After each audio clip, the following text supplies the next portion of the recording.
रमजान से अच्छा कोई मौका नहीं है। रमजान हमारी जिंदगी में चेंजिंग लाता है। सुबह 4 बजे उठ करके हम आम दिनों में कुछ खाते नहीं है, लेकिन रमजान में उठ करके सहरी खा रहे हैं। दोपहर का खाना हम रोजाना खाते हैं, रमजान में दोपहर का खाना क्या होता है हम भूल जाते हैं। हम दोपहर में कुछ नहीं खाते हैं। हम शाम को 5 बजे इफ्तार कर रहे हैं। रमजान ने हमारे खाने का टाइम चेंज कर दिया, हमारे पान पीने का टाइम चेंज कर दिया, हमारे सोने का टाइम चेंज कर दिया। जो रमजान हमारे खाने पीने सोने का टाइम चेंज कर सकता है, वो रमजान हमारे गुनाहों की दुनिया को भी चेंज कर सकता है। अगर कोई शराब पीता है, आए सच्ची तौबा करे कि इस रमजान से मैं शराब को हाथ नहीं लगाऊंगा। कोई सिगरेट पी रहा है, कोई नशा कर रहा है, कोई जिना कर रहा है, आए और इस रमजान में अल्लाह से सच्ची तौबा करे, अल्लाह अब मैं जिना के करीब नहीं जाऊंगा, मैं शराब के करीब नहीं जाऊंगा, मैं हराम काम के करीब नहीं जाऊंगा। मेरे प्यारे साथियों, रमजान एक बेहतरीन मौका है अल्लाह से सच्ची तौबा करने का। और इसीलिए रमजान के आखिरी अशरे में जो एक रात आती है, जिस रात को अल्लाह ने खैरुम मिनल फिशार 1000 महीनों से अफजल कहा है। 1000 महीना कितना होता है? 84 साल। एक रात की इबादत 84 साल से भी बेहतर है, उससे अफजल है। वो रात रमजान के आखिरी अशरे की कोई रात है। हजरत आयशा ने पूछा, अय अल्लाह के नबी, अराअयता इन अलिमतु अय्य लैलतिन लैलतुल क़द्र, अय अल्लाह के नबी अगर मुझे पता चल जाए कि कौन सी रात कद्र की रात है, अगर मुझे मालूम हो जाए कि कौन सी रात शब कद्र है, मैं उसमें क्या पढ़ूंगी? आपने फरमाया, अय आयशा तुम ये दुआ पढ़ा करो, अल्लाहुम्मा इन्नका अफ़ुव्वुन तुहिब्बुल अफ़्वा फ़अफ़ु अन्नी, अय अल्लाह तू माफ करने वाला है, तू माफी को पसंद करता है, मुझको भी माफ कर दे। कितनी प्यारी दुआ है। रमजान के आखिरी अशरे में ताक रातों में है, हम अल्लाह से ये दुआ कर रहे हैं। हम अल्लाह से कारोबार नहीं मांग रहे हैं, जायदाद नहीं मांग रहे हैं, खेत खलिहान नहीं मांग रहे हैं, बच्चों की तंदुरुस्ती नहीं मांग रहे हैं, बीवी की सेहत नहीं मांग रहे हैं। हम क्या मांग रहे हैं? अल्लाहुम्मा इन्नका अफ़ुव्वुन तुहिब्बुल अफ़्वा, अय अल्लाह तू माफ करने वाला है और तू माफी को पसंद करता है। अय अल्लाह तू कुरान में बार बार कहता है, व इन ताफू व तस्फहू, ऐ मेरे बंदो तुम माफ कर दो ज्यादा बेहतर है। तुम बदला ले सकते हो, तुम इंतकाम ले सकते हो, मगर माफ कर दो तो ज्यादा बेहतर है। अय अल्लाह तू कुरान में बार बार ये ऐलान करता है, मेरे बंदो माफ कर दिया करो, मेरे बंदो दरगुजर कर दिया करो।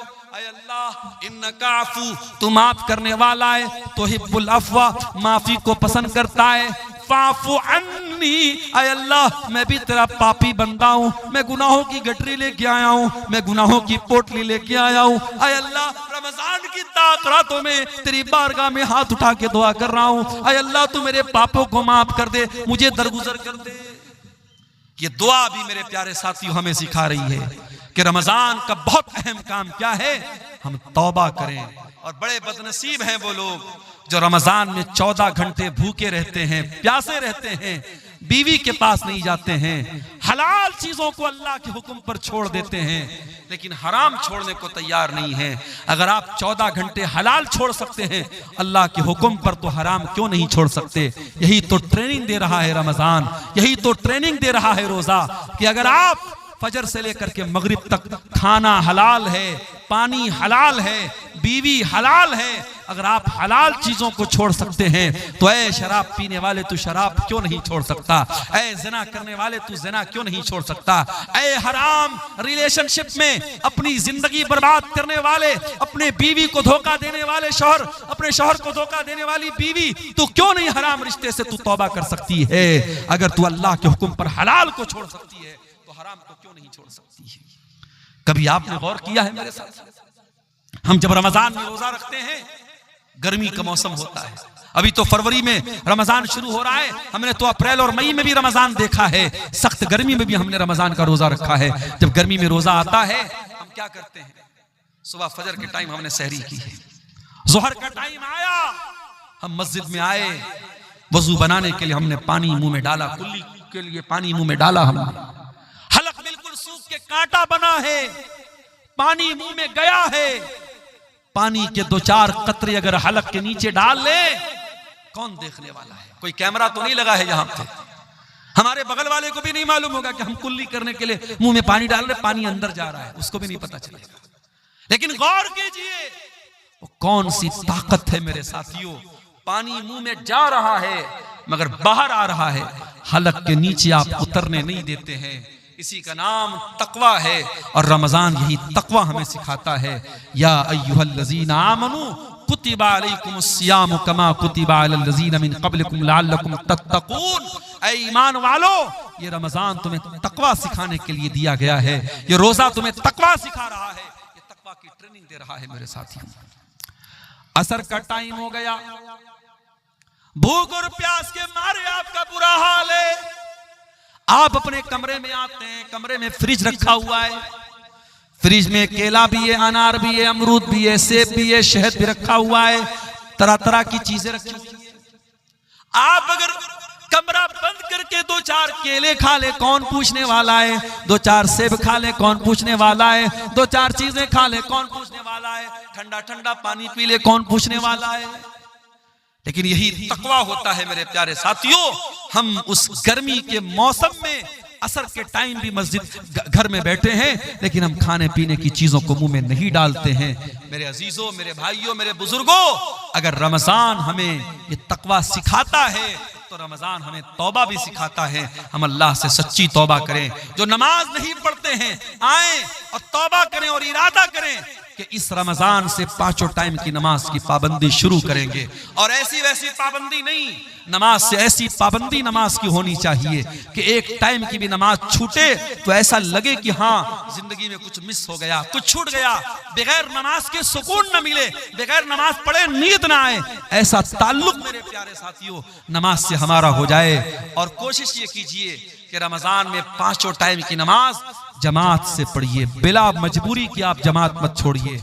और अजान की आवाज सुनते ही सारा काम बंद, सारी चीजों को पेंडिंग में डाल दीजिए, पहले मस्जिद में आइए और कोशिश कीजिए कि हर नमाज में आप वक्त के पहले मस्जिद में पहुंच जाएं, ताकि जब इमाम अल्लाहु अकबर कह करके नमाज शुरू करे, जब पहली तकबीर हो तो आप पहली तकबीर में शामिल हो जाएं।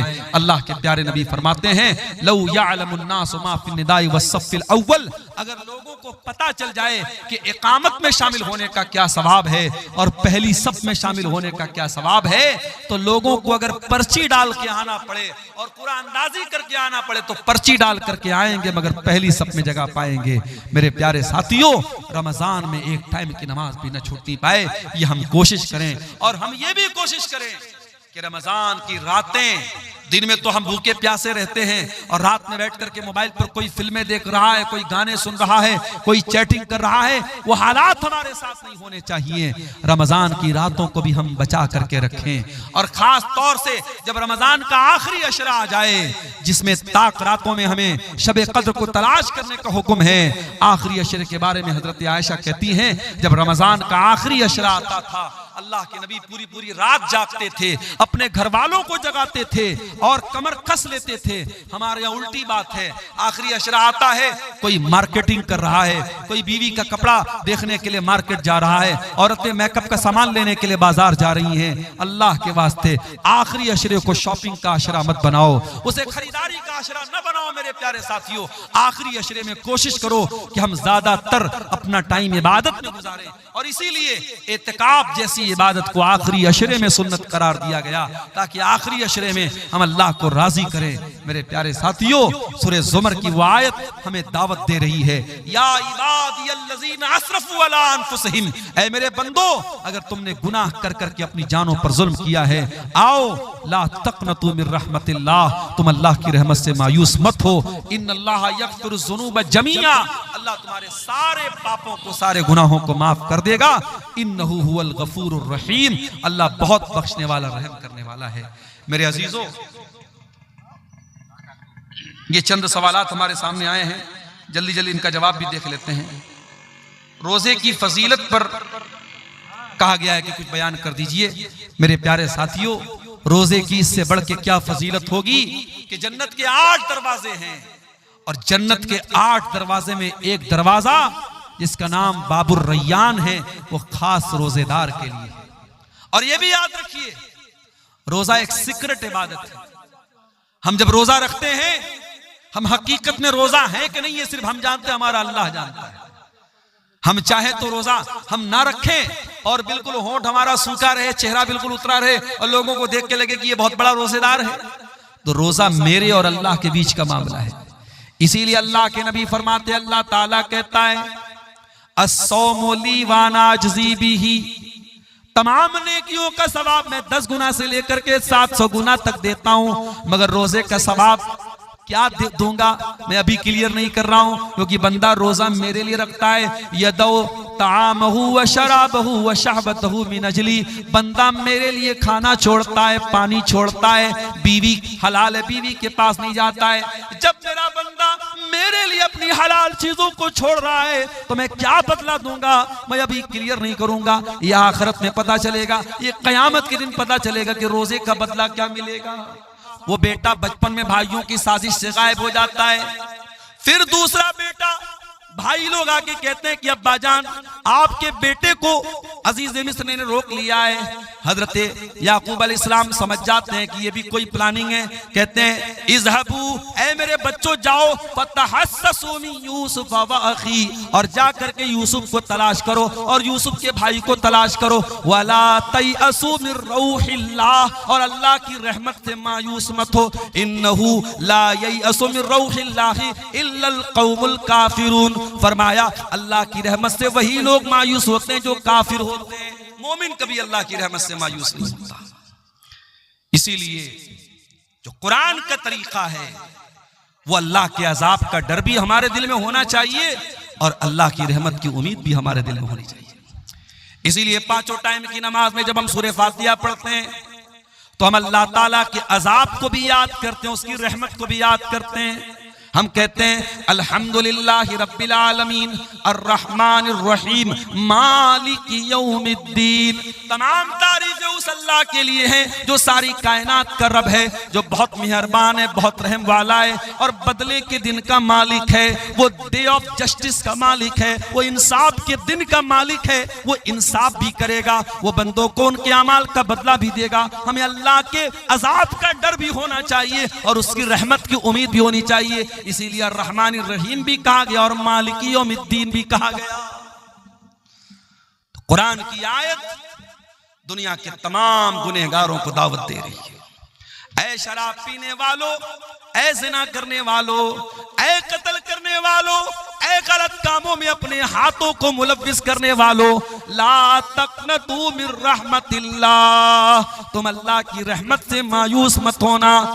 लोग कहते हैं सुबह का भूला शाम को लौट जाए, उसे भूला नहीं कहते, लेकिन दुनिया वाले फिर भी माफ नहीं करते हैं। शराबी अगर सुधर भी जाए तो ताना मारने वाले ताना मार देते हैं, अरे ये तो पहले शराब पिया करता था।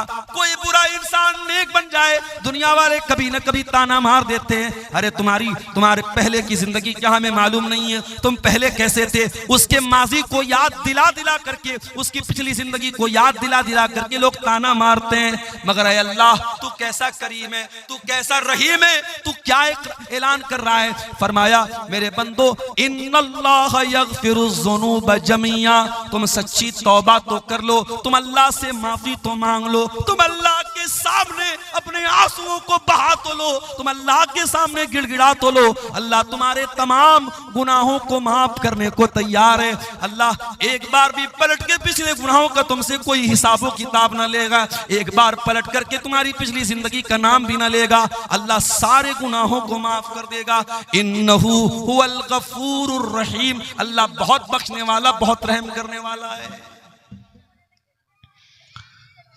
कुल या इबादियल्लज़ीना अस्रफू अला अनफुसिहिम, ऐ मेरे बंदो जिन्होंने गुनाह करके अपनी जान पर जुल्म किया है। अच्छा, अल्लाह ने ये क्यों कहा कि गुनाह करके अपनी जान पर जुल्म किया है? इसमें भी एक सबक है। जब हम कोई पाप करते हैं, जब हम कोई गुनाह करते हैं तो दूसरों का नुकसान नहीं करते, हम पहले अपना नुकसान करते हैं।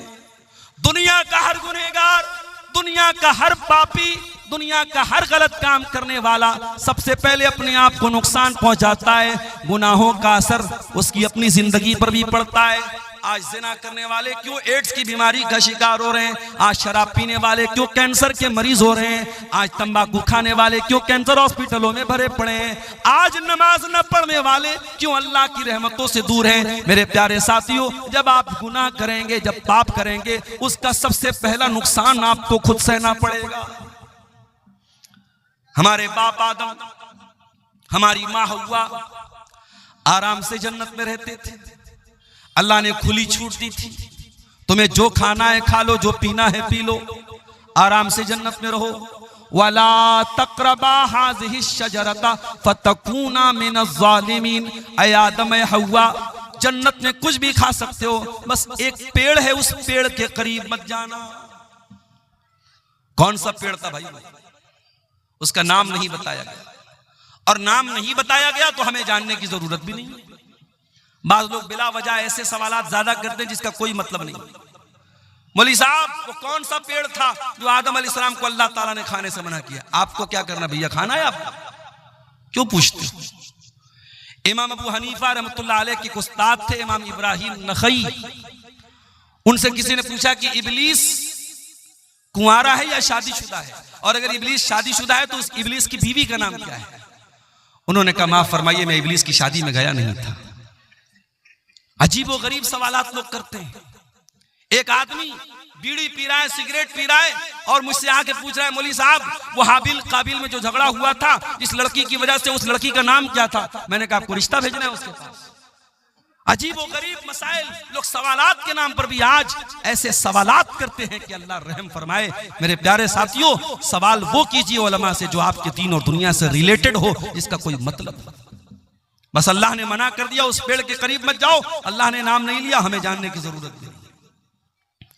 शैतान आया, वही शैतान जो अल्लाह से वादा कर चुका है, सुम्मा लातियन्नहुम मिन बैनि अयदीहिम व मिन खल्फिहिम व अन ऐमानिहिम व अन शमाइलिहिम व ला तजिदु अक्सरहुम शाकिरीन। ऐ अल्लाह, मैं आदम को और आदम की औलाद को कयामत तक बहकाता रहूंगा। ऐ अल्लाह, मैं तेरे बंदों को कयामत तक बहकाता रहूंगा। कभी आगे से बहकाऊंगा, कभी पीछे से बहकाऊंगा, कभी दाहिनी तरफ से बहकाऊंगा, कभी बाएं तरफ से बहकाऊंगा। व ला तजिदु अक्सरहुम शाकिरीन। और अल्लाह, मैं वादा करता हूं तेरे ज्यादातर बंदों को तेरा नाशुक्रा बना दूंगा। तेरे बंदों की मेजॉरिटी, तेरे बंदों की ज्यादातर संख्या तेरी नाफरमान हो जाएगी, तेरे साथ शिर्क करेगी, तेरी धरती पर पाप करेगी, तेरी नाफरमानी करेगी। शैतान तो वादा कर चुका था, और शैतान को अल्लाह ने यह अथॉरिटी दे दी थी कि ठीक है, तू आदम को और आदम की औलाद को तू बहकाने की कोशिश कर सकता है। शैतान आया और उसने कहा, ऐ आदम, ऐ हव्वा, अला अदुल्लुकुम अला शजरतिल खुल्दी। ऐ आदम, ये पेड़ जिसके करीब जाने से अल्लाह ने मना किया है, ये पेड़ कोई मामूली पेड़ नहीं है, ये अमृत का पेड़ है, ये हमेशा हमेशा तुम्हें जिंदगी देगा। इस पेड़ का फल तुम खा लोगे तो हमेशा हमेशा रहोगे। अच्छा, एक बात ये पता चली कि इंसान की जो नेचुरल ख्वाहिश होती है कि उम्र लंबी मिल जाए, ये इंसान की जो नेचुरल ख्वाहिश है, ये आदम अलैहिस्सलाम के अंदर भी थी। शैतान ने हजरत आदम को बहकाने के लिए रास्ता कौन सा अपनाया, हथियार कौन सा चुना? कहा कि ऐ आदम, ये पेड़ ऐसा है, अमृत का पेड़ है, इसको खा लोगे कभी मौत नहीं आएगी। तो लंबी जिंदगी की जो तलब होती है वो आदम के अंदर भी थी। कहा, ऐ आदम, इस पेड़ को खा लो, तुम हमेशा हमेशा रहोगे। लेकिन शैतान को यह भी पता था आदम इतनी जल्दी मेरी बात नहीं मानेंगे। वकासमहुमा इन्नी लकुमा लमिनन नासिहीन। शैतान ने कसम खा के कहा, ऐ आदम, मैं अल्लाह की कसम खा के कहता हूं, मैं तुम्हारी खैर खाही चाहता हूं। पता ये चला अल्लाह वालों को अल्लाह के नाम पे आसानी से बेवकूफ बनाया जा सकता है। जो अल्लाह को मानने वाला हो उसके सामने अल्लाह की कसम खा लो, वो बात मान लेगा, वो इकरार कर लेगा। शैतान ने अल्लाह की कसम खा के कहा, ऐ आदम, ऐ हव्वा, मैं तुम्हारा बहुत बड़ा खैर खाऊं, बहुत बड़ा तुम्हारा भलाई चाहने वाला हूं। कुरान कहता है, फदल्लाहुमा बिगुरूर। शैतान ने हमारे बाप आदम को, हमारी माँ हव्वा को अपने शीशे में उतार लिया, उनसे वो पाप करवा दिया, उनसे वो गलती हो गई और उन्होंने वो पेड़ का फल खा लिया। फलम्मा ज़ाक़ा शजरा, और जब दोनों ने उस पेड़ को सिर्फ चख लिया, खाया भी नहीं था, सिर्फ चखा था। हाय हाय, खाया भी नहीं, अल्लाह ने अकला नहीं कहा, अल्लाह ने ज़ाक़ा कहा, यानी आदम और हव्वा ने बस उस पेड़ को जरा सा टेस्ट किया था।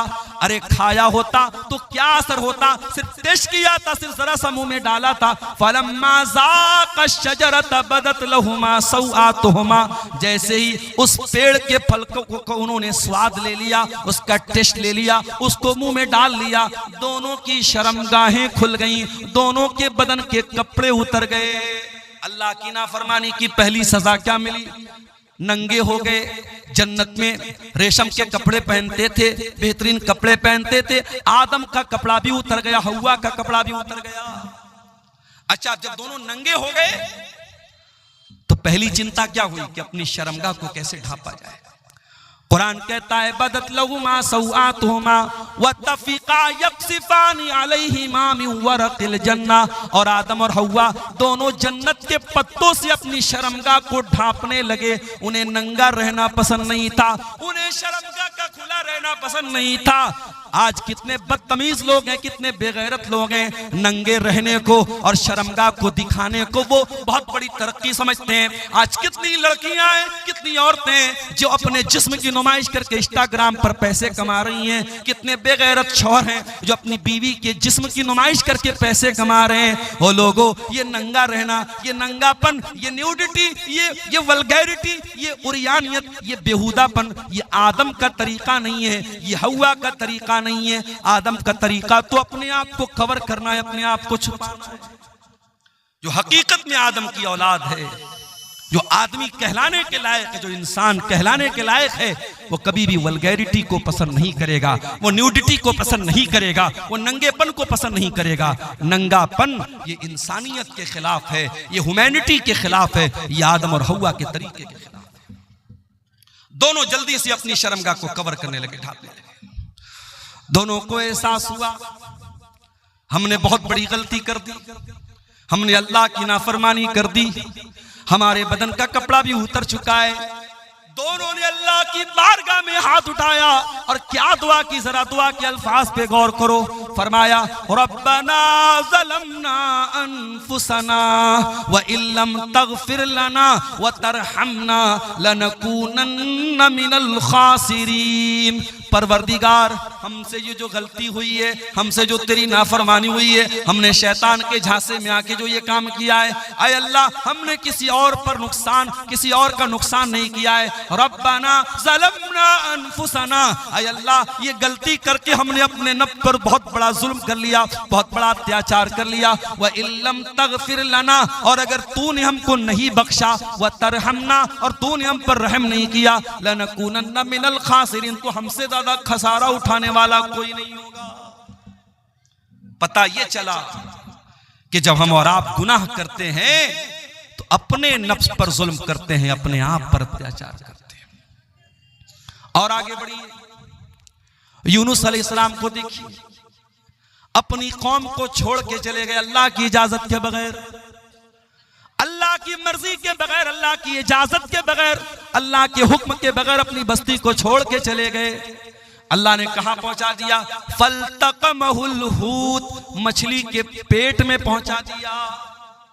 कितनी बड़ी मछली रही होगी, और उस मछली के पेट में यूनुस अलैहिस्सलाम बिल्कुल सही सलामत हैं। यह भी अल्लाह की बहुत बड़ी कुदरत है। मछली के पेट में यूनुस अलैहिस्सलाम पहुंच गए। अब जरा गौर करना मेरे भाइयों, समुंदर का अंधेरा है, मछली के पेट का अंधेरा है, रात का अंधेरा है, तीन अंधेरे हैं। यूनुस अलैहिस्सलाम तीन अंधेरों में पहुंच चुके हैं। दुनिया का कोई नेटवर्क वहां नहीं पहुंच सकता है। आज का दौर होता, एयरटेल भी काम न करता, BSNL भी काम न करता, जियो भी काम नहीं करता। आज पहाड़ों पे चले जाओ, मोबाइल का नेटवर्क काम करना बंद कर देता है। फ्लाइट पे चले जाओ, एयरप्लेन मोड में मोबाइल को डालना पड़ता है। आज भी दुनिया इतनी तरक्की कर चुकी है, लेकिन बहुत सारी जगह ऐसी है जहां नेटवर्क नहीं मिलता है, जहां मोबाइल कंपनियों का नेटवर्क नहीं पहुंचता है। वो लोगों, जहां दुनिया के किसी नेटवर्क का कवरेज ना हो, जहां दुनिया का कोई सिम न पहुंच सके, वहां मेरे परवरदिगार का नेटवर्क मौजूद होता है। है यूनुस अलैहिस्सलाम मछली के पेट में पहुंच चुके हैं। उन्हें एहसास हो गया मुझसे गलती हो गई, मुझे अल्लाह की इजाजत के बगैर अपनी कौम को छोड़ के नहीं जाना चाहिए था। फनादा फिस्सुलुमात, उन्होंने मछली के पेट में अल्लाह को पुकारा। उनके दिल में एक बार भी ये ख्याल नहीं आया ये तो मछली का पेट है, ये तो अंधेरा है, ये तो समुंदर की गहराई है, यहाँ मेरी आवाज अल्लाह तक कैसे पहुंचेगी। यूनुस को यकीन था जहाँ दुनिया का कोई नेटवर्क ना पहुंचे वहां अल्लाह का नेटवर्क मौजूद है। फनादा फिस्सुलुमात, उन्होंने मछली के पेट में अल्लाह को पुकारा। और क्या पुकारा? ला इलाहा इल्ला अंता सुब्हानका इन्नी कुन्तु मिनज़ ज़ालिमीन। ऐ अल्लाह तेरे सिवा मेरा कोई माबूद नहीं, तेरे सिवा मेरा कोई सहारा नहीं, सुब्हानका तू पाक है, इन्नी कुन्तु मिनज़ ज़ालिमीन। ऐ अल्लाह मैं बहुत बड़ा जालिम हूं, मुझसे गलती हो गई, अल्लाह मुझको माफ फरमा दे। हो लोगो, दुआ मांगने की तमीज सीखो, दुआ मांगने का तरीका सीखो।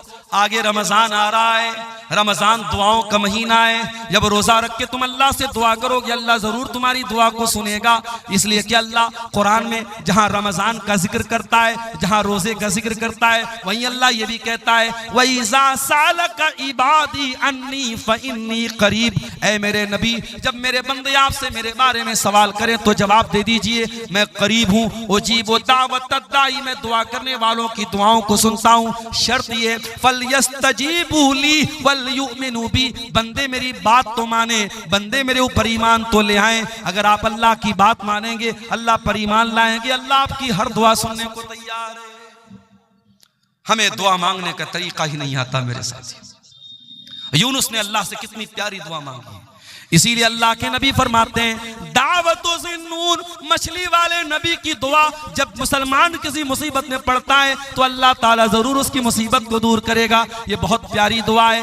ला इलाहा इल्ला अंता सुब्हानका इन्नी कुन्तु मिनज़ ज़ालिमीन। ऐ अल्लाह तेरे सिवा मेरा कोई माबूद नहीं है, तू पाक है, मैं जालिम हूँ। जरा इस दुआ के अंदर भी गौर करो, बंदा अपने आप को जालिम कह रहा है। इसका मतलब ये हुआ कि जब भी हम कोई गुनाह करते हैं तो पहले अपना नुकसान करते हैं। और ये बात याद रखो मेरे साथ, आपके गुनाहों की सजा आपके बच्चे भी भुगत रहे हैं, हमारे गुनाहों की सजा हमारा परिवार भी भुगतता है। हम कोई पाप करते हैं उसका असर हमारे बच्चों पर भी पड़ता है, हमारी बीवी पर भी पड़ता है, हमारे परिवार पर भी पड़ता है, हमारी पूरी जिंदगी पर पड़ता है। इसीलिए अल्लाह कुरान में कहता है वमन आरज़ा अन ज़िक्री फ़इन्न लहू मईशतन ज़नका, जो मेरे जिक्र से मुंह मोड़ेगा, जो मेरी नाफरमानी करेगा, जो मेरी शरीयत को छोड़ देगा, हम उसकी जिंदगी को परेशानी वाली जिंदगी बना देंगे। व नहशुरुहु यौमल क़ियामति आमा, और क़यामत के दिन उसको अंधा बना करके उठाएंगे। गुनाहों का असर हमारी लाइफ पर भी पड़ता है मेरे प्यारे साथियों, हमारी तंदुरुस्ती पर भी पड़ता है। इसीलिए अल्लाह कह रहा है कुल या इबादी अल्लज़ीना असरफू, ऐ नबी आप कह दीजिए ऐ मेरे वो बंदो जिन्होंने पाप कर करके, गुनाह कर करके अपनी जानों पर जुल्म किया है। एक इंसान था बहुत गुनहगार था, अल्लाह के नबी फरमाते लम यामल खैरन क़त्त, उसने कभी कोई नेकी का काम नहीं किया था। मरने का टाइम आया, सारे बच्चों को बुलाया, ऐ मेरे बच्चों मैं बहुत बड़ा गुनहगार हूं, मैंने दुनिया में कभी कोई नेकी का काम नहीं किया है। इज़ा मित्तु फ़अहरिक़ूनी, जब मेरी मौत हो जाए तो एक काम करना, मुझे जला देना, मेरी पूरी बॉडी को जला देना। और जब मेरी पूरी बॉडी राख बन जाए, मेरा पूरा जिस्म जब राख बन जाए, मेरी राख के दो हिस्से कर देना, आधी राख को समंदर में फेंक देना, आधी राख को खुशकी में कहीं उड़ा देना।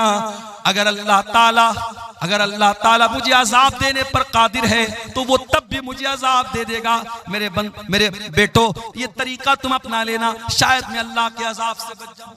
मैं बहुत बड़ा गुनहगार हूं, अगर अल्लाह मेरी पकड़ करेगा मैं अल्लाह के अजाब से बच नहीं पाऊंगा। इसलिए तुम मुझे जला करके मेरी राख को आधा समंदर में डाल देना, आधा खुशकी में डाल देना, शायद मैं अल्लाह के अजाब से बच जाऊं। अल्लाह के नबी फरमाते हैं उसके बेटों ने ऐसा ही किया। उसके मरने के बाद उसको जला दिया, उसकी राख को आधा हिस्सा समंदर में डाल दिया, आधा हिस्सा खुशकी में डाल दिया। अल्लाह तो अला कुल्ले शैइन कदीर है। अल्लाह ने उसकी राख के सारे जर्रात को इकट्ठा करके उसे दोबारा जिंदा किया आलम बरज़ख में। और अल्लाह ने पूछा कि ऐ मेरे बंदे, तुझे किस चीज ने इस अमल पर उभारा? तूने अपने बेटों को ऐसी वसीयत क्यों की? तूने अपने बेटों से ये क्यों कहा कि मुझे जला देना? उसने कहा खशियतु का, ऐ अल्लाह तेरे डर की वजह से मैंने ऐसा काम किया है, तेरा खौफ मेरे ऊपर तारी था। ऐ अल्लाह मैं बहुत गुनहगार था, मुझे डर लग रहा था तू अगर मुझे पकड़ लेगा तो मैं बच नहीं पाऊंगा, तेरे डर की वजह से मैंने ऐसा किया है। अल्लाह ने फरमाया ऐ मेरे बंदे जा, अगर तूने मेरे डर से ऐसा किया है जा, मैं तेरे डर की कदर करता हूं। और अल्लाह ने उस बंदे को जिसने जिंदगी में कभी कोई नेकी का काम ना किया था, अल्लाह के डर की वजह से उसने ऐसी वसीयत की थी, अल्लाह ने उस बंदे को जहन्नम से बचा करके जन्नत में दाखिल कर दिया। इतना करीम है हमारा परवरदिगार मेरे प्यारे साथियों। इसलिए इंसान कभी गुनाह करते करते ये ना सोचे कि अब मैं तौबा भी करूंगा तो पता नहीं मेरी तौबा कबूल होगी कि नहीं होगी। जहां आपके गुनाहों की सरहदें खत्म हो जाती हैं, वहां से अल्लाह की रहमतों की सरहद शुरू होती है मेरे साथियों। इसीलिए अल्लाह के नबी फरमाते, बड़ी लंबी हदीस है हजरत अबू जर गिफारी की, और ये वो हदीस है, अबू जर गिफारी जब ये हदीस बयान करते थे तो उनसे बयान करने वाले अबू इदरीस खौलानी ताबई जब इस हदीस को पढ़ने लगते थे तो घुटनों के बल गिर कर के रोने लगते थे। बड़ी लंबी हदीस है, मैं उस हदीस का आखिरी टुकड़ा आपके सामने पढ़ रहा हूं। अल्लाह के नबी फरमाते कि अल्लाह ताला कहता है, ऐ मेरे बंदो, तुम में से जितने लोग पहले पैदा हुए, जितने बाद में आए, जितने इंसान हैं, जितने जिन्नात हैं, अगर सब मेरे पास आकर के मुझसे अपना अपना सवाल करें, अपनी अपनी मुराद मांगे और सबको मैं उनकी मुराद दे दूं, मा नक़स मिन मुल्की शैया, मेरी हुकूमत के खजाने में, मेरी सल्तनत में कोई कमी आने वाली नहीं है। इल्ला कमा यनकुसुल मिख्यतु मिनल बहर, जैसे समंदर में सुई को डाला जाए तो सुई समुंदर से जितना पानी लेके निकलेगी, जरा सा भी पानी सुई लेकर के नहीं निकल सकती। सुई को समुद्र में डाला जाए कितना पानी निकलेगा? अल्लाह ने फरमाया अगर सारे बंदों को मैं उनकी मुंह मांगी मुराद दे दूं, मेरे खजाने में उतनी भी कमी आने वाली नहीं है। उसके बाद अल्लाह के नबी कहते हैं, अल्लाह ताला कहता है, ऐ मेरे बंदो, अगर सारी दुनिया के लोग सबसे ज्यादा मुत्तकी बन जाएं, परहेजगार बन जाएं, मा ज़ादा फी मुल्की शैया, मेरी सल्तनत में कोई बढ़ोतरी होने वाली नहीं है। सारी दुनिया के इंसान और जिन्नात कानू अला अफजर क़ल्बि रजुल, सब मेरे नाफरमान बन जाएं, सब गुनहगार बन जाएं, मा नक़स मिन मुल्की शैया, मेरी सल्तनत में कोई कमी आने वाली नहीं है। हम अगर गुनाह करते हैं मेरे साथियों, हम अगर पाप करते हैं तो हम अपना नुकसान करते हैं, अल्लाह का कोई नुकसान नहीं करते हैं। अल्लाह की शान में, उसकी हुकूमत में कोई कमी आने वाली नहीं है मेरे प्यारे साथियों। इसीलिए हमें और आप को चाहिए कि हम अल्लाह की तरफ रुजू करें, हम अल्लाह से सच्ची तौबा करें, और सूरह ज़ुमर की आयत हमें उसी तौबा की तरफ बुला रही है मेरे साथियों। कुल या इबादियल्लज़ीना असरफू अला अनफुसिहिम ला तक़नतू मिन रहमतिल्लाह, ऐ नबी आप कह दीजिए, ऐ मेरे बंदो जिन्होंने गुनाह कर कर के अपनी जानों पर जुल्म किया है, ला तक़नतू मिन रहमतिल्लाह, तुम अल्लाह की रहमत से कभी मायूस मत होना। 14 फरवरी की तारीख अभी गुजरी है, पूरी दुनिया में इसको वैलेंटाइंस डे के नाम से मनाया जाता है।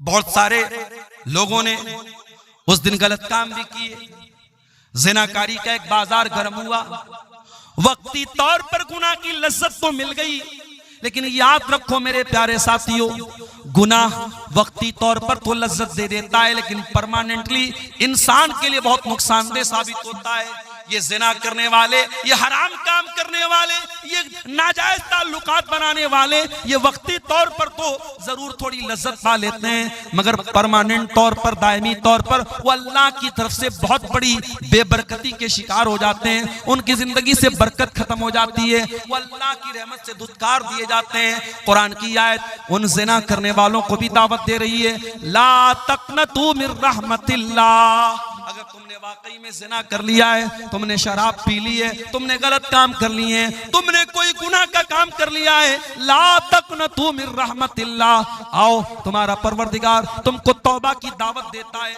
आ जाओ अल्लाह से सच्ची तौबा कर लो, अल्लाह तुमको कबूल करने को तैयार है। आज तो हालात ये हैं, अदालत में अपराधी पकड़ा जाता है, झूठा गवाह ला करके अपराधी अपने आप को बचा लेता है। पैसे वाला होता है, जज से भी समझौता कर लेता है, वकीलों से, अच्छे वकीलों को हायर करके अपने आप को बचा लेता है।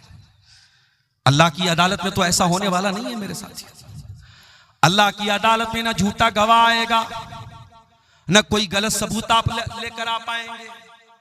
अल्लाह की अदालत में तो अल्लाह जबान पर मुहर लगा देगा।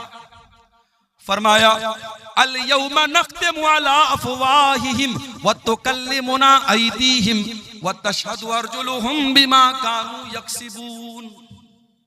कयामत के दिन हम तुम्हारे मुंह पर मुहर लगा देंगे, तुम्हारा हाथ गवाही देगा, तुम्हारे पैर गवाही देंगे। तुमने हाथों से क्या क्या करतूत किए थे, हाथ बोलेगा, तुमने पैरों से क्या क्या करतूत किए थे, पैर बोलेगा।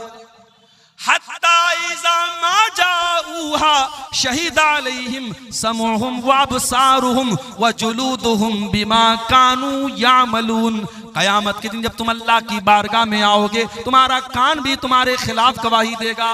ओ कानों में एयरपॉड लगा करके दिन रात गाना सुनने वालों, ओ म्यूजिक में रातें बसर करने वालों, ओ बाइक चलाते हुए गाना सुनने वालों, ओ कार चलाते हुए गाना सुनने वालों, तुमने कानों से क्या क्या सुना है, ये कान कल कयामत के दिन गवाही देंगे। हत्ता इज़ा मा जाऊहा शहीदा अलैहिम समउहुम व अबसारुहुम। और फेसबुक की रील्स और इंस्टाग्राम के वीडियोस पर अपना टाइम बर्बाद करने वाले मेरे नौजवानों, अपनी आंखों से गंदी चीजें देखने वाले मेरे नौजवान साथियों, ये आंखें भी कयामत के दिन बोलेंगी, ये आंखें भी गवाही देंगी। और एक बात मैं बोलना चाहूंगा मेरे साथियों, क्योंकि रमजान अब सिर्फ 2 दिन की दूरी पर हमसे, हो सके तो 1 महीना के लिए ये रील्स की दुनिया से अपने आप को बाहर निकाल दो। ये रील्स कोई मामूली चीज नहीं है, ये रील्स गंदी फिल्मों से बड़ा किरदार अदा कर रही है, हमारे बच्चों को बर्बाद कर रही हैं, हमारी लड़कियों को बर्बाद कर रही हैं। इन रील्स को मेरे भाइयों रमजान की रातों को बर्बाद करने का जरिया मत बनाना, रमजान के दिनों को बर्बाद करने का जरिया मत बनाना। नेकी का मौसम आ रहा है, नेकी का महीना आ रहा है, हो सके तो कम से कम 1 महीना फेसबुक और इंस्टाग्राम को छोड़ देना, रील्स को छोड़ देना। और अगर नहीं छोड़ते हो तो याद रखो, ये आंखें भी कयामत के दिन गवाही देगी और ये चमड़ी भी गवाही देगी। वक़ालू लिजुलूदिहिम लिमा शहिदतुम अलैना। और इंसान बोलेगा अपनी चमड़ी से कि तू कैसे गवाही दे रही है, तू कैसे बोल रही है। क़ालू अंतक़नल्लाहुल्लज़ी अंतक़ कुल्ल शै। इंसान की चमड़ी कहेगी कि अल्लाह ने हमको बोलना सिखाया है, इसलिए आज हम बोल रहे हैं। तो दुनिया में हमारे झूठे गवाह हमें बचा लेंगे, मगर अल्लाह की अदालत में कोई झूठा गवाह नहीं होगा। वहां कान गवाही देगा, वहां आंखें गवाही देंगी, वहां हाथ गवाही देंगे, वहां पैर गवाही देंगे। इसलिए मेरे प्यारे साथियों, इससे पहले कि अल्लाह की अदालत में हमारा केस जाए, हम दुनिया में अल्लाह से सच्ची तौबा कर लें, हम अल्लाह के सामने माफी मांग लें। नबी अकरम के पास एक सहाबी आए, उनका नाम था माइस बिन मालिक अस्लमी। उन्होंने अल्लाह के नबी के पास आके कहा, अय अल्लाह के नबी, इन्नी असब्तु ज़िना, मैंने ज़िना कर लिया है, मैं शादीशुदा इंसान हूं, मुझसे ज़िना हो गया है, मुझे मालूम है शादीशुदा की इस्लाम में ज़िना करने की क्या सजा है। अय अल्लाह के नबी, मैं आखिरत में ज़िना की सजा नहीं पाना चाहता हूँ, मुझे दुनिया में सजा दे दीजिए, मुझे पत्थरों से मार मार के खत्म कर दीजिए, मुझे रज्म कर दीजिए, मैं दुनिया की सजा झेलने को तैयार हूँ, मैं आखिरत में ये सजा नहीं झेलना चाहता हूँ। नबी अकरम ने अपने सहाबा से कहा, जरा पता लगाओ इन्होंने शराब तो नहीं पी है। सहाबा ने मुंह सूंघा, अय अल्लाह के नबी शराब के नशे में नहीं है। फिर आपने पता लगाओ इनका दिमाग तो नहीं खराब हो गया है, इनको पागलपन का दौरा तो नहीं आ रहा है। सहाबा ने तहकीक करके बताया, अय अल्लाह के नबी दिमाग भी बिल्कुल ठीक ठाक है। आपने फरमाया अच्छा जाओ बाद में आना। नबी ने एक मौका और दे दिया। कुछ दिनों के बाद माइस बिन मालिक अस्लमी फिर आते हैं, ऐ अल्लाह के नबी मुझे जिना की सजा दे दीजिए, मैंने बहुत बड़ा पाप कर लिया है। आपने फरमाया जमीन में गड्ढा खोदो। गड्ढा खोदा गया, माइस का आधा धड़ गड्ढे में डाला गया, आधा धड़ बाहर रखा गया और पत्थरों से मार मार के माइस बिन मालिक असलमी को कत्ल किया गया। उनको जिना की सजा दी गई, उनको रज्म किया गया, उनको मार दिया गया। जब माइस को यह सजा दी गई, आपने उनके मरने के बाद कहा इनको कफनाया जाए, मैं इनका जनाजा पढ़ाऊंगा। हजरत उमर फारूक ने कहा अल्लाह के नबी कैसी बात कर रहे हैं, एक जानी का जनाजा आप पढ़ाएंगे, एक ज़िना करने वाले के जनाजे की नमाज आप पढ़ाएंगे। आपने फरमाया लक़द ताब तौबतन लौ ताबहा सबऊन मिन अहलिल मदीनति लवसियतहुम। ऐ उमर तुम्हें क्या मालूम ये इसने कितनी सच्ची तौबा की है। ऐ उमर ये चाहता तो अपने आप को बचा सकता था, कौन जानता था इसने ज़िना किया है। इसने आकर के मेरे पास सच्ची तौबा की है, इसने आकर के अपने गुनाह का इकरार किया है। ऐ उमर इसने इतनी सच्ची तौबा की है, अगर मदीना के 70 गुनहगार भी ऐसी तौबा कर लेते तो अल्लाह 70 गुनहगारों को माफ कर देता। नबी ने जनाजे की नमाज पढ़ाई और इस वाक़े के कुछ ही दिनों के बाद अल्लाह के रसूल के पास एक औरत आती है। उस औरत का नाम तो नहीं मालूम, लेकिन वो कबीले गामिद की औरत थी, गामिदिया, उसको हदीसों में गामिदिया का नाम आया है। गामिदिया औरत आती है और वो आकर के कहती है अल्लाह के नबी मुझे पाक कर दीजिए, मैंने भी ज़िना किया है। और बाज़ उलमा ने लिखा कि माइस बिन मालिक असलमी ने इसी के साथ ज़िना किया था, वल्लाहु आलम, इसका कोई प्रूफ नहीं है। उसने आकर के कहा अल्लाह के नबी मुझे ज़िना की सजा दे दीजिए। आपने उसको टालने की कोशिश की। उसने कहा अल्लाह के नबी आप मुझे टालना चाहते हैं जैसे आप माइस बिन मालिक को टालना चाहते थे। ऐ अल्लाह के रसूल इन्नी लहुबला, मैं हमल से हूँ, मैं पेट से हूँ, मेरे पेट में बच्चा भी है, वलदुज़ ज़िना भी है। ऐ अल्लाह के नबी मैं वाकई में ये पाप मैंने किया है, मुझको आप ज़िना की सजा दे दीजिए। नबी अकरम ने कहा अगर वाकई में तुम हमल से हो तो जाओ, जब बच्चे की डिलीवरी हो जाए, जब बच्चा पैदा हो जाए तब तुम मेरे पास आना। यहाँ अपराधी अपने आप को बचाता है, यहाँ अपराधी खुद चल के आया है और अल्लाह के नबी उसको बचने का मौका दे रहे हैं। 9 महीने का टाइम आपने दे दिया। 9 महीने के बाद जब बच्चा पैदा हो गया, वो औरत अपने बच्चे को गोद में लेकर के आती है। ऐ अल्लाह के नबी मैं वही औरत गामिदिया, बच्चा पैदा हो चुका है, ये बच्चा ले लीजिए और मुझको ज़िना की सजा दे दीजिए। आपने फरमाया नहीं नहीं, बच्चा अभी बहुत छोटा है, अभी माँ के दूध के बिना ये बच्चा नहीं रह पाएगा। जब तक ये माँ का दूध पी रहा है तुमको सजा नहीं मिलेगी। जाओ, जब बच्चा दूध छोड़ देगा, जब रोटी खाने लगेगा तब तुम मेरे पास आना। 2 साल का टाइम आपने और दे दिया। जरा गौर करो मेरे प्यारे साथियों, 2 साल लंबा टाइम होता है।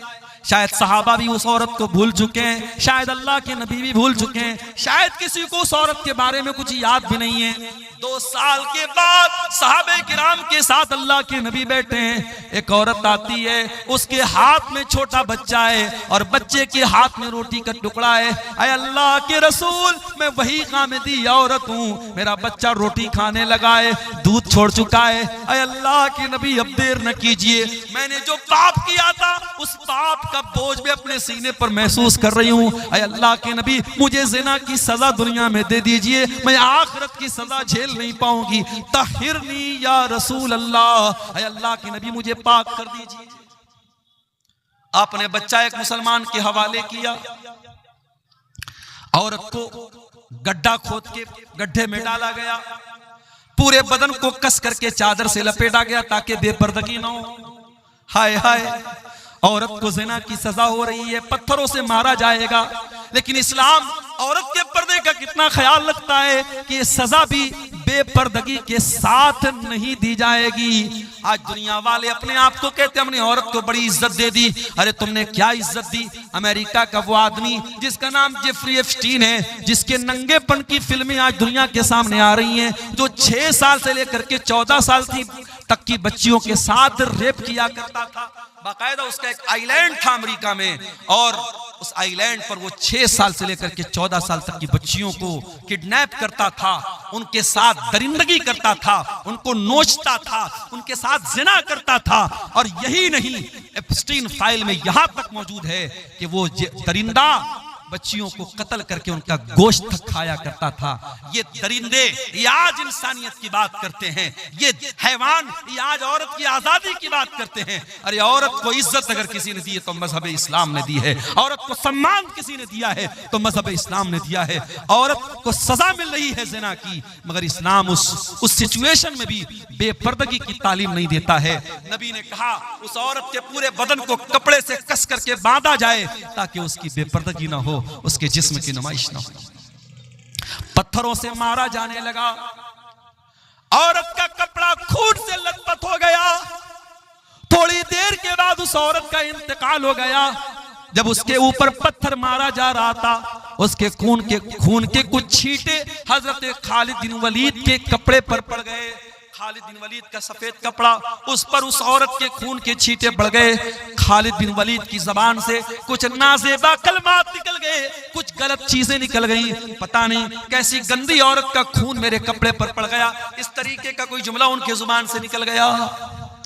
नबी ने फरमाया महलन या खालिद, ऐ खालिद खबरदार, अपनी जबान को लगाम दो। लक़द ताबत तौबतन लौ ताबहा साहिब मुहसिन लगफिर लहू।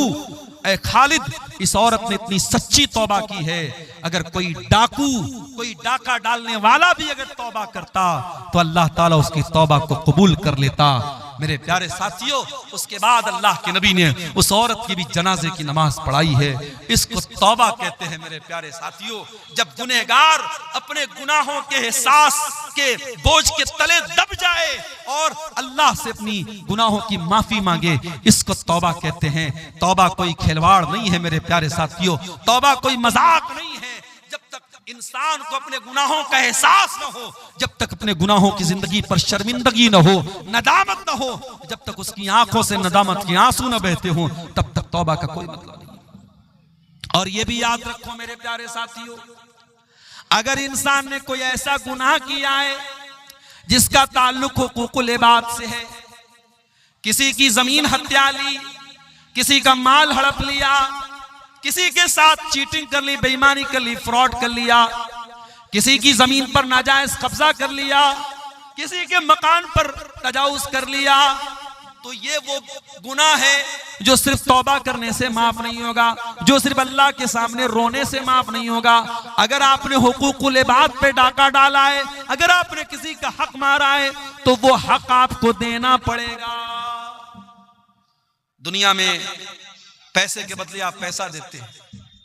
ये नेपाल बॉर्डर का इलाका है, मैंने देखा चंदे में नेपाल का भी कुछ पैसा नजर आ रहा है। बॉर्डर के इलाकों में नेपाल का पैसा भी चल रहा है, इंडिया का पैसा उस पार चल रहा है, उधर का पैसा इस पार चल रहा है बॉर्डर के इलाके में। लेकिन आप इंडिया का पैसा सऊदी अरब में लेके जाएं, नहीं चलेगा, वहां रियाल चलेगा।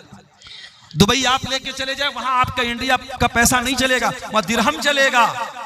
कुवैत में आप चले जाएं, वहां दीनार चलेगा। अमेरिका में चले जाएं, वहां डॉलर चलेगा। ब्रिटेन में आप चले जाएं, वहां पाउंड चलेगा। आप दुनिया के मुख्तलिफ मुल्कों में चले जाएं, वहां उनकी करेंसी चलती है।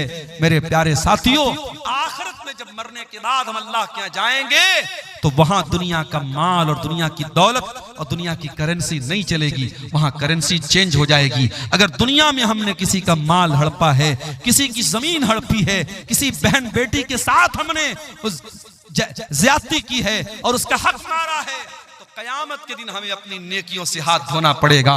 कोई हमारी नमाज लेके चला जाएगा, कोई रोजा लेके चला जाएगा, कोई तरावी लेके चला जाएगा, कोई हज लेके चला जाएगा, कोई उम्रा लेके चला जाएगा, और उसके बाद भी अगर हकदार खड़े होंगे, अल्लाह के नबी फरमाते हैं सुम्मा उखिज़ मिन सय्यिआतिहिम, फिर उनके गुनाहों को लेकर के हमारे नामे आमाल में डाला जाएगा। और इंसान जो दुनिया से नेकी का पहाड़ लेके गया था, अगर हुकूकुल इबाद का मामला गड़बड़ है तो हालत ये हो जाएगी कि गुनाहों से लथपथ होकर के जहन्नम में फेंक दिया जाएगा। इसलिए मेरे प्यारे साथियों, अगर सच्ची तौबा करना चाहते हो हुकूकुल इबाद से, तो दुनिया में हक दे दो, हक दे दो। और अगर किसी को ज़बान से तकलीफ पहुंचाई है तो जाकर के माफी मांग लो, उसके बगैर अल्लाह ताला क्या माफी मिलने वाली नहीं है। मेरे प्यारे साथियों, अल्लाह के प्यारे नबी फरमाते हैं लतुअद्दुन्नल हुकूक इला अहलिहा यौमल क़ियामह, तुम्हें क़यामत के दिन हकदारों को उनका हक देना पड़ेगा। हत्ता युक़ादल शातिल जलहाई मिनश्शातिल करना, यहाँ तक कि अगर बगैर सींग वाली बकरी को सींग वाली बकरी ने मारा है, अगर सींग वाली बकरी ने बगैर सींग वाली बकरी को मारा है तो उसका भी क़िसास लिया जाएगा, उसका भी बदला लिया जाएगा। क़यामत के दिन उसका भी क़िसास लिया जाएगा मेरे साथियों। इसलिए मेरे प्यारे साथियों, अल्लाह से सच्ची तौबा करो। और सूरह ज़ुमर की आयत नंबर 53 हमें उसी की दावत दे रही है। कुल या इबादियल्लज़ीना असरफू, ऐ मेरे वो बंदो जिन्होंने गुनाह कर करके अपनी जानों पर जुल्म किया है, ला तक़नतू मिन रहमतिल्लाह, तुम अल्लाह की रहमत से मायूस न होना।